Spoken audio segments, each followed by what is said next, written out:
Jesus a Deus. Louvado seja o nome do Senhor Jesus Cristo. Passamos, irmãos, por dificuldades nessa vida. Passamos por situações que às vezes não entendemos. Os porquês. Às vezes nossa cabeça se torna um emaranhado de porquê. Por que, Deus? Por que eu estou passando isso? Por que, Senhor, o Senhor está permitindo? Porque a gente começa a dizer por que eu estou passando. Aí a gente pula porque as pessoas vão dizer para nós assim, é permissão de Deus.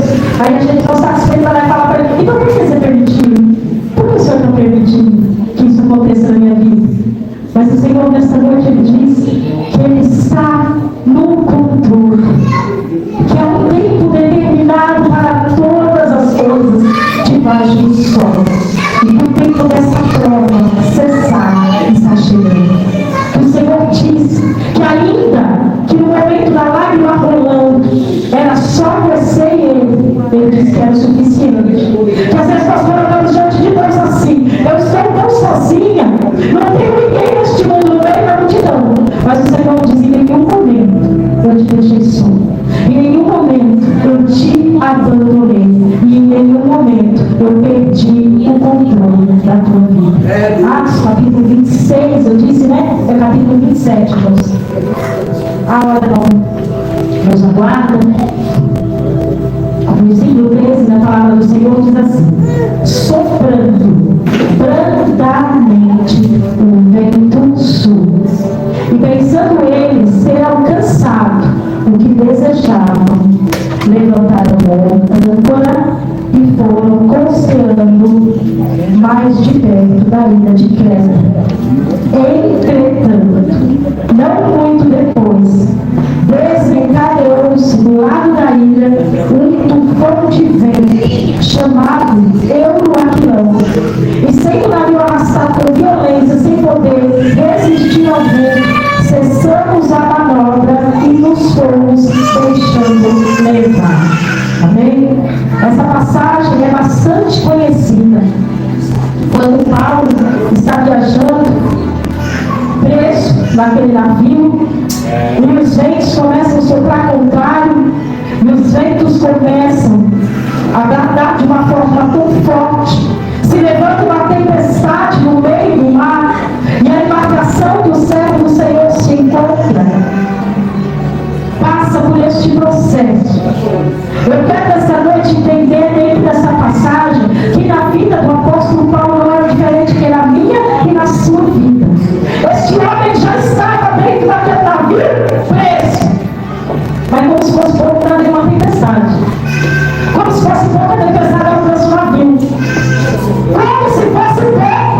Quando eles pensam assim, a palavra que eu li no versículo 13, soprando brandamente o vento. Sabe aquele momento que a prova vem, mas de repente parece que ela está dando tempo, está dando uma sossegada? Aí você para e pensa assim, glória a Deus, as coisas estão começando a melhorar, não dá tempo de você fechar a porta, mas pum, parece que vem um furacão, parece que dobra, triplica, piora, bagunça tudo. Você já imaginou aqui no meio de uma tempestade?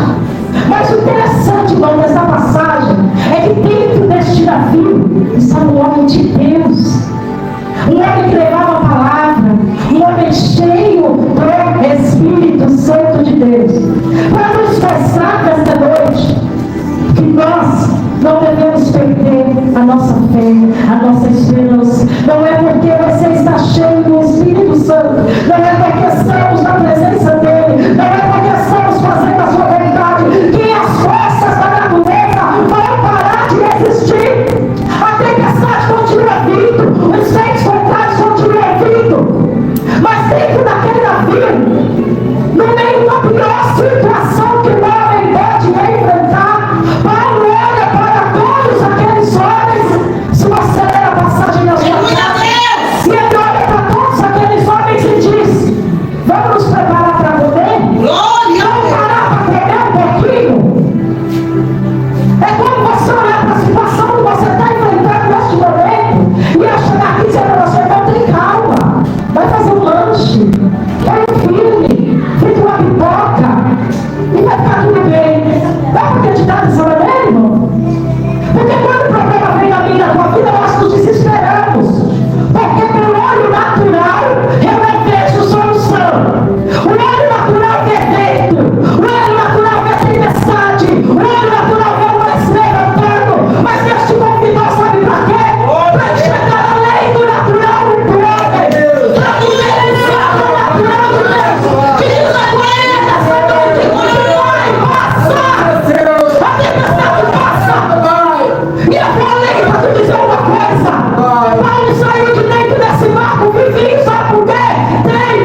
se levanta não é para matar, é para te fortalecer.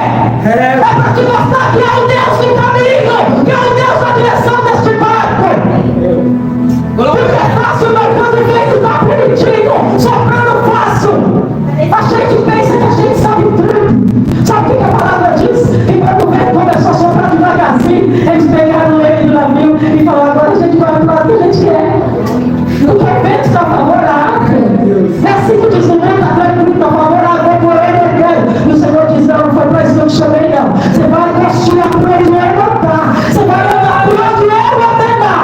Este barco só passa onde Deus deve ser. Não é do meu modo nem do teu, é do modo dele. Foi preciso o Senhor enfurecer, porque nada acontece sem a permissão do Altíssimo. Nada vem sobre a minha e sobre a tua vida sem primeiro haja a permissão do Altíssimo. Por isso eu disse no começo dos porquês. Senhor, por que você permitiu? É tempo de nós deixarmos o questionamento, deixarmos os porquês, deixarmos as interrogações. Não se preocupe mais de tentar entender, começa a viver o sobrenatural do Senhor na tua vida. Paulo se sentou dentro daquele barco, daquele navio, como um prisioneiro. Ele não comprou passagem da primeira classe, não estava confortável, favorável para ele lá dentro, não. Ele era prisioneiro de Cristo, porque mal que cometeu é não se entregar o nome do Senhor. Porque às vezes nós pensamos assim: eu não faço mal para ninguém, por que vem essa situação na minha vida? Se eu escolhi ser o Senhor e estou fazendo a sua vontade, por que é que vem essa situação na minha vida? Mas não é para questionar, não. Paulo não questionou, ao contrário, ele olhou para os que estavam em volta e ele foi a força. O Senhor diz que ele te escolheu por cabeça para ser força no meio da tempestade, para ser a voz que vai acalmar no momento da fúria. Olha para aqueles homens e diz assim: ei, chega, para de choro, para de nervoso, chega de ansiedade, vamos sentar e comer. Vamos parar agora e encher nossa barriga, vamos nos alimentar. Foi como eu disse aqui para os irmãos: eu posso chegar no meio da tua prova e te convidar para uma pipoca no Netflix. Se você crer na promessa de Deus, a tua vida não posso, não. Se você estiver seguro e firme na promessa do Senhor na tua vida, essa é a atitude esperada daquele que sabe quem te chamou. Numa ordem você vai chegar lá do outro lado. E se ele mandou você chegar do outro lado, é tempo da gente começar a despertar pela fé. E quando a tempestade se levanta, você fala: tempo perdido, porque Deus disse que eu chego do outro lado. Você está perdendo o seu tempo, porque o meu Deus disse que eu vou passar por isso e vou chegar do outro lado. E assim o vento obedece. Ah, como assim, bispa?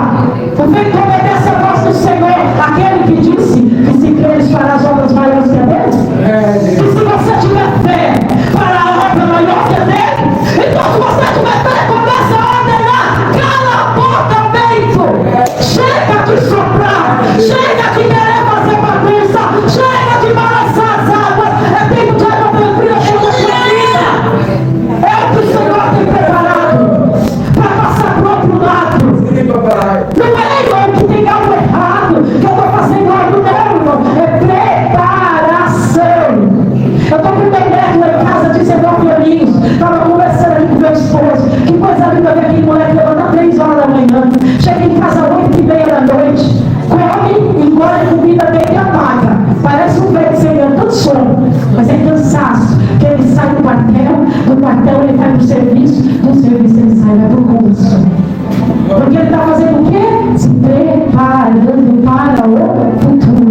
Quem é a tempestade que está passando na tua vida? Preparação para você aprender. Sai de dentro desse barco fortalecido. No meio da madrugada já foi dito aqui nessa noite que às vezes a gente começa a orar e o inimigo é tão sujo que até a oração ele baralha.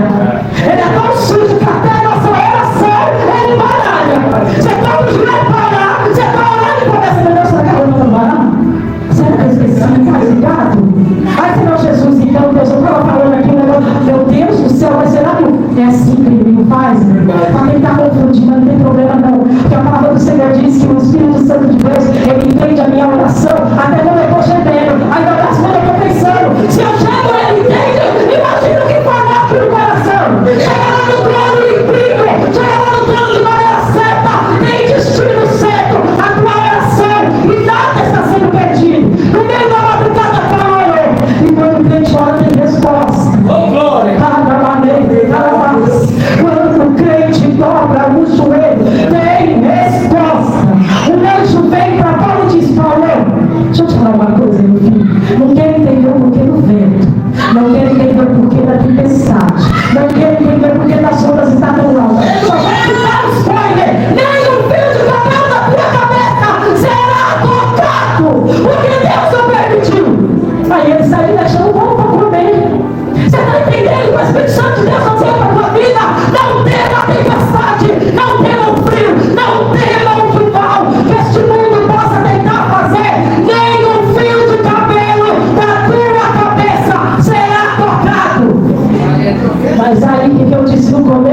a nossa cabeça cheia de pontos de interrogação começa a pensar assim, tá bom, nem o fio de cabelo na minha cabeça, mas a minha preocupação não é só com a minha, é com todas as cabeças que estão assim, ó, ao meu redor.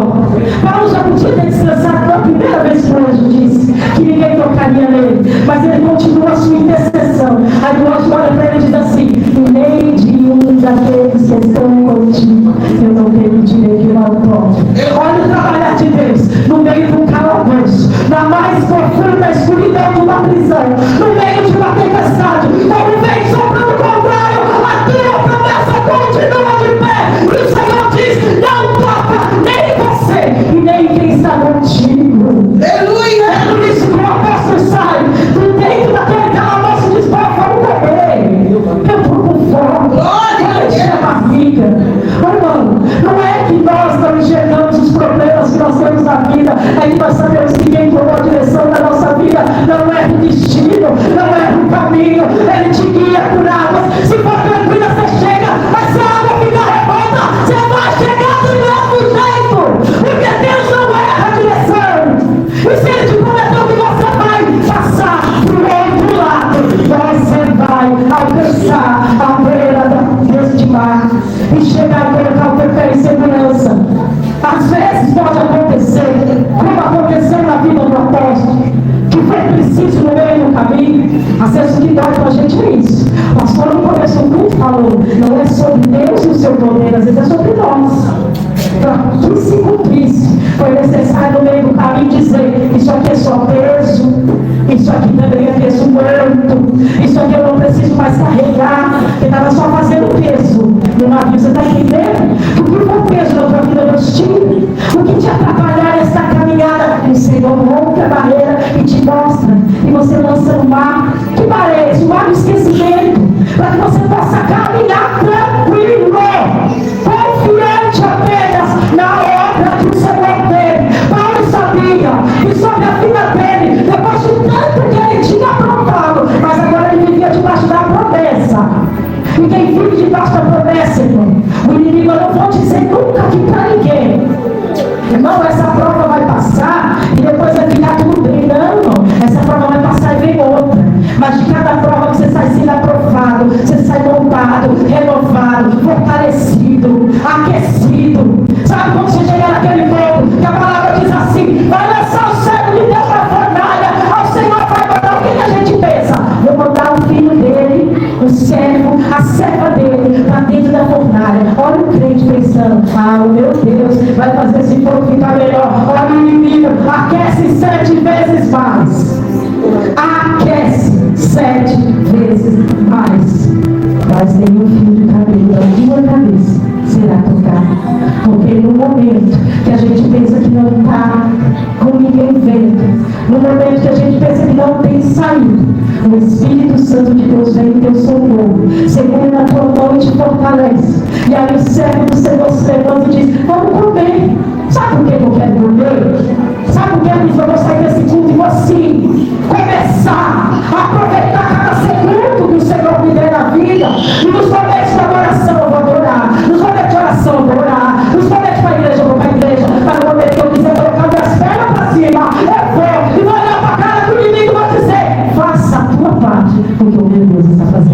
Porque o meu Deus está fazendo aqui. Amém, igreja? A hora da sua hora, 8h30, então eu quero ter a oportunidade de agradecer ao Senhor por ter tomado a assunção sobre nossas vidas. Quando os irmãos estão em pé, eu quero fazer uma oração para que o Espírito Santo de Deus, que ministrou essa palavra aos nossos corações, fortaleça a tua vida.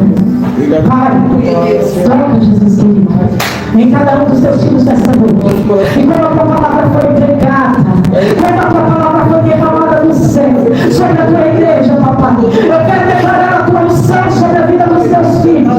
Que nenhum fio de cabelo de suas cabeças seja tocado. Dá espírito de ousadia, de coragem. Renova as forças da tua igreja. Renova, Senhor, o teu povo, para que nós possamos, papai, passar pelas dificuldades, pelas tormentas, pelos levantes, por qualquer processo